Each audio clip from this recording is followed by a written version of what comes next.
Hello dear lovely audience, নতুন আরেকটি motor ব্লগে আপনাদেরকে স্বাগতম জানাচ্ছি। আপনারা যারা নতুন ড্রাইভিং শিখছেন, ভিডিওটি তাদের জন্য খুবই উপকারী হবে আমি মনে করছি। এই মুহূর্তে আমরা মংলোবাজার তেমুকিতে আছি।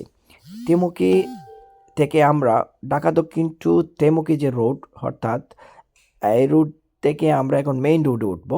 মেইন রোডে উঠতে গেলে আমরা ডান দিকে যাব, তাই আমাদের প্রথম করণীয় হচ্ছে আমাদের ডান দিকে ইন্ডিকেটর দিতে হবে। দেন আমাদের খুবই গুরুত্বপূর্ণ বিষয় হচ্ছে আমরা বাম দিকে লক্ষ্য করে দেখবো এখানে ওই দিকে কোনো গাড়ি আসছে নি। যতক্ষণ না আমি নিশ্চিত হচ্ছি কোনো গাড়ি আসছে না, ততক্ষণ আমি এখানে দাঁড়িয়ে থাকবো এবং আমার লক্ষ্যে পৌঁছার জন্য আমি ওয়েট করব।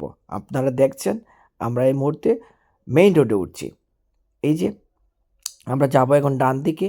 এখানে খুবই লক্ষণীয় বিষয় হচ্ছে আপনাকে একটু স্থির হতে হবে এবং ঠান্ডা মাথায় আপনি সিদ্ধান্ত নিতে হবে। আমরা এই মুহূর্তে মেইন রোডে উঠে গেলাম, আলহামদুলিল্লাহ।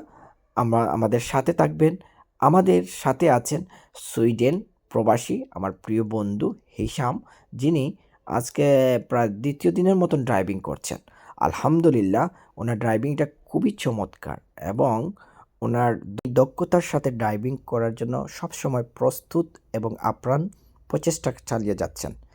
আশা করছি আল্লাহর রহমতে উনি খুবই কম সময়ে ওনার লক্ষ্যে পৌঁছিতে পারবেন। সবাই ওনার জন্য দোয়া করবেন এবং উনি যেন খুবই তাড়াতাড়ি সাকসেস হন। ধন্যবাদ সবাইকে।